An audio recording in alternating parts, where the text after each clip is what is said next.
Indian railway നവീകരണത്തിന്റെ പാതയിലാണ്. യാത്രക്കാർക്ക് ഏറെ സുഖപ്രദമായ യാത്ര പ്രദാനം ചെയ്യുന്നതിലാണ് റെയിൽവേയുടെ ശ്രദ്ധ. ട്രെയിൻ യാത്രക്കാരുടെ യാത്രാ സൗകര്യങ്ങളിൽ ശ്രദ്ധ കേന്ദ്രീകരിച്ച് പ്രവർത്തിക്കുന്ന ഇന്ത്യൻ റെയിൽവേ നിരവധി പരിഷ്കാരങ്ങളാണ് നടപ്പാക്കി വരുന്നത്. കഴിഞ്ഞ ഏതാനും വർഷങ്ങളിലായി റെയിൽവേ മന്ത്രാലയം അടിസ്ഥാന സൗകര്യങ്ങളിൽ ദ്രുതഗതിയിലുള്ള മാറ്റങ്ങൾ വരുത്തിയിട്ടുണ്ട്. ആധുനിക ട്രെയിനുകളടക്കം നിരവധി പുതിയ സൗകര്യങ്ങളും യാത്രക്കാർക്കായി റെയിൽവേ ഒരുക്കിയിട്ടുണ്ട്. എന്നാൽ ഇപ്പോൾ ദിവസവും ട്രെയിനിൽ യാത്ര ചെയ്യുന്നവർക്കായി ഒരു സന്തോഷവാർത്തയുമായി എത്തിയിരിക്കുകയാണ് ഇന്ത്യൻ റെയിൽവേ. ട്രെയിൻ യാത്രയിൽ യാത്രക്കാർ നേരിടുന്ന ഏറ്റവും വലിയ പ്രശ്നമാണ് ഭക്ഷണം.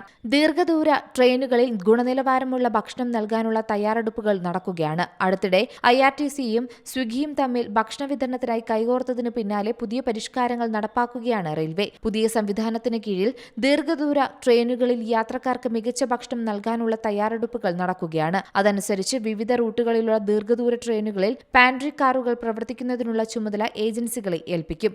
ട്രെയിനുകളിൽ നടപ്പാക്കാൻ പദ്ധതിയിടുന്ന ഈ പ്രധാന മാറ്റത്തിന് റെയിൽവേ ബോർഡ് അംഗീകാരം നൽകി. പുതിയ നിയമം നിലവിൽ വരുന്നതോടെ ജൂൺ മാസത്തിനു ശേഷം തീവണ്ടികളിലെ പാൻട്രി കാറുകളിൽ യാത്രക്കാർക്കായി പ്രഭാത ഭക്ഷണമോ മറ്റു ഭക്ഷണങ്ങളോ തയ്യാറാക്കില്ല. പാൻട്രി കാറിൽ വെള്ളം ചൂടാക്കുക, ചായ, കാപ്പി മുതലായ ആവശ്യമുള്ളവ മാത്രം തയ്യാറാക്കും. റെയിൽവേ സ്റ്റേഷനുകളിലുള്ള IRTC ബേസ് അടുക്കളകളും നിർത്തലാക്കും. News desk Zee Malayalam news.